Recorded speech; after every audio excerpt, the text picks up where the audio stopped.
हर घर तक जाएगी, हर दिल को भाएगी आवाज जो एफएम भारती से आएगी। दिलों के पास पेहवा की आवाज 90.8 मेगाहर्ट्ज पर आप सुन रहे हैं एफएम भारती।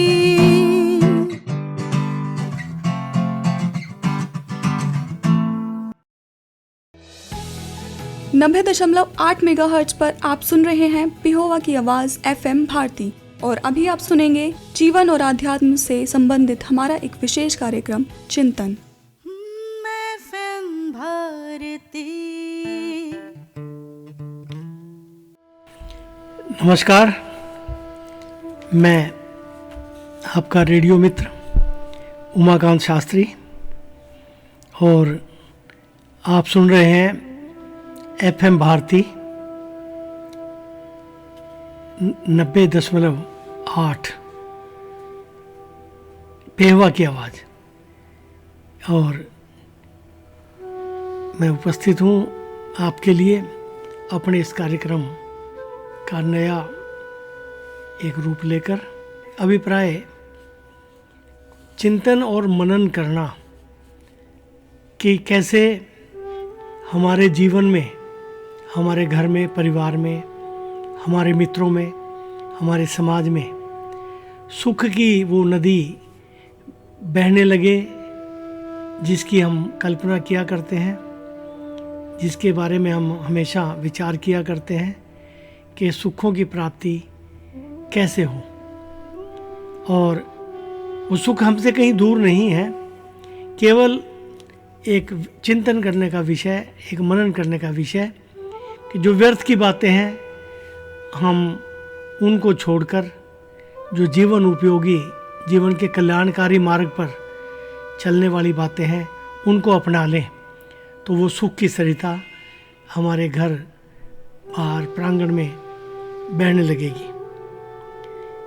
आज के इस कार्यक्रम में चिंतन करने का विषय कि हम जीवन में नित्य प्रति कार्य किया करते हैं, क्योंकि निष्क्रियता जीवन में सफल नहीं होती।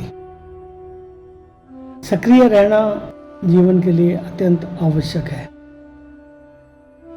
तो जब हम कार्य करते हैं तो फिर कभी ना कभी मन में ये भावना भी आ जाती है कि पाप और पुण्य दोनों एक दूसरे के साथ साथ चलने वाले हैं। तो पापों की उत्पत्ति का क्या कारण है, पाप क्यों उत्पन्न हो जाते हैं, ये विषय मन में बारंबार उत्पन्न होता है। तब विचार करने पर यही निष्कर्ष निकाला जा सकता है कि सारे पापों की उत्पत्ति का कारण विषय, भोग और कामनाएं हैं।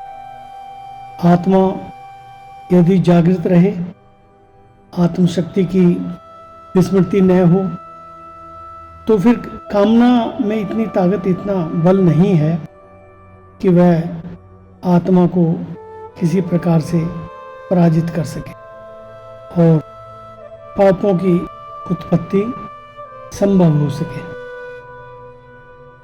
जब आत्मशक्ति को भूल करके मनुष्य रजोगुण के प्रभाव में आकर के आसक्ति से उत्पन्न इन इच्छा रूपी अपने शत्रु को मन में स्थान दे देता है, तब वही पाप के लिए प्रबल प्रेरणा करके मनुष्य के द्वारा पाप करवाता है।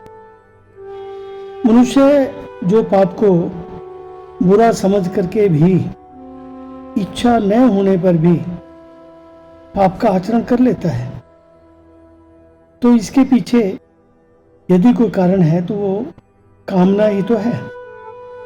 और यही फिर क्रोध का कारण बनते हैं और फिर यहीं से लोभ का भी जन्म हो जाता है, लोभ की उत्पत्ति हो जाती है। और ये सब मिल करके मनुष्य को मोहित करके उसे कुपथगामी बना देते हैं। ये कामनाएं महान पापमयी हैं। यह मनुष्य की सबसे बड़ी शत्रु हैं। इस काम के मन में स्थान पाने पर मनुष्य का ज्ञान उसी प्रकार से आवृत हो जाता है, ढक जाता है, जैसे धुएं से आग। जब धुआं अधिक हो जाता है तो उसके नीचे जलने वाली आग दिखाई नहीं देती।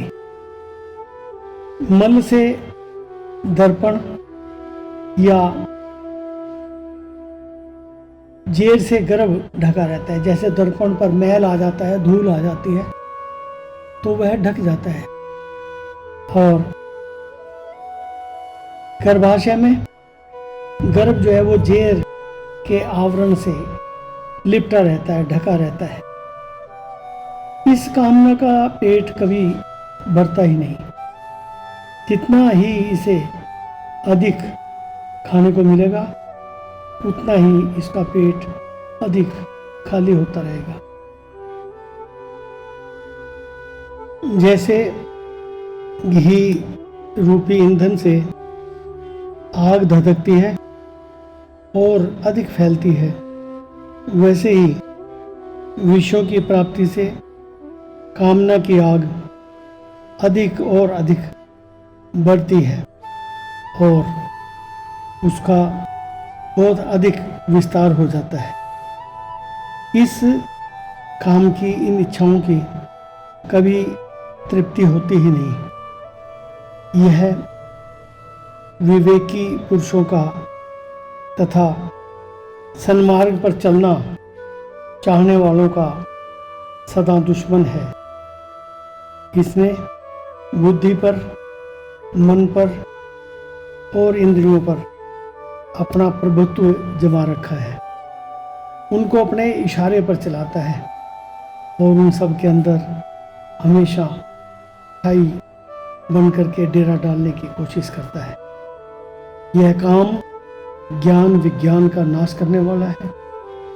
यह इंद्रियों में, मन में और बुद्धि में रहता है और उन्हीं के द्वारा जीव को मोह जाल में फंसाए रखता है।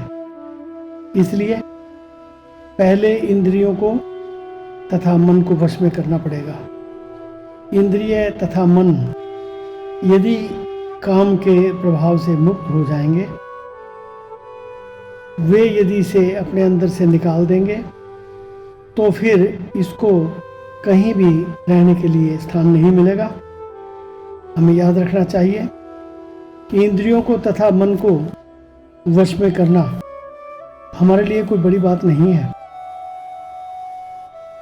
हमने अपने को दुर्बल और इंद्रियों को प्रबल मान रखा है। यह कल्पना ही हमारी कमजोरी है, जो हमेशा हमें शंका में उलझा कर रखती है। यदि हम अपने आत्म स्वरूप का स्मरण करें तो पाएंगे कि हमारी शक्ति अजेय है। हमारी शक्ति के सामने इन सभी की शक्ति तुच्छ है और नगण्य है।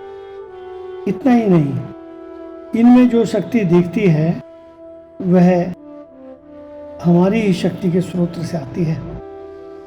जहाँ इंद्रियों पर और मन पर हमारा प्रभुत्व हुआ, प्रभुत्व तो अब भी है, लेकिन हम अपने स्वरूप को भुला करके अपने पर उनका, विषयों का, इंद्रियों का प्रभुत्व मान रहे हैं। वही इनमें रहने वाले ये काम, क्रोध अपने को असहाय पाकर के भागने लगेंगे। यदि हम सर्वशक्तिमान आत्मा को, हमसे बड़ा बल है, संसार की किसी भी पाप ताप की, किसी भी काम क्रोध की शक्ति नहीं जो हमारे शुद्ध स्वरूप को स्पर्श भी कर सके या जो हमारे सामने ठहर सके। हम निश्चय कर लें कि अब मैं अपने आत्म स्वरूप को पहचान गया हूँ, उसमें स्थित हो गया हूँ। मैं हमेशा निष्पाप, शुद्ध और शक्तिमान हूँ। अब से काम क्रोध मेरे समीप भी नहीं आ सकते। पास आते ही वो भस्म हो जाएंगे। और जब काम क्रोध ही समाप्त हो जाएंगे, जल जाएंगे, तो पाप ताप तो रहेंगे ही नहीं, क्योंकि पाप ताप का कारण काम और क्रोध ही तो है। निश्चय रखें, मैं शरीर नहीं, बुद्धि नहीं, मन नहीं, इंद्रिय नहीं, मैं तो नित्य शुद्ध बुद्ध और निर्विकार आत्मा हूँ। मैं अजेय हूँ, मैं शाश्वत हूँ, मैं अमृत हूँ, मैं एक रस हूँ, मैं कूटस्थ हूँ, मैं ध्रुव हूँ, मैं अचल हूँ और हूँ नित्य सत्य परम आनंदमय।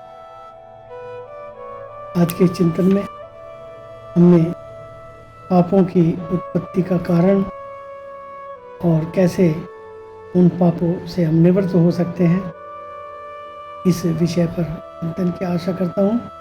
आपको ये विषय अच्छा लगा होगा। धन्यवाद।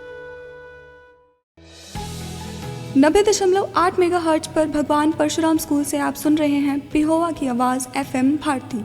अभी आप सुन रहे थे जीवन और आध्यात्म से संबंधित हमारा एक विशेष कार्यक्रम चिंतन, और अब समय है हमारे अगले कार्यक्रम का।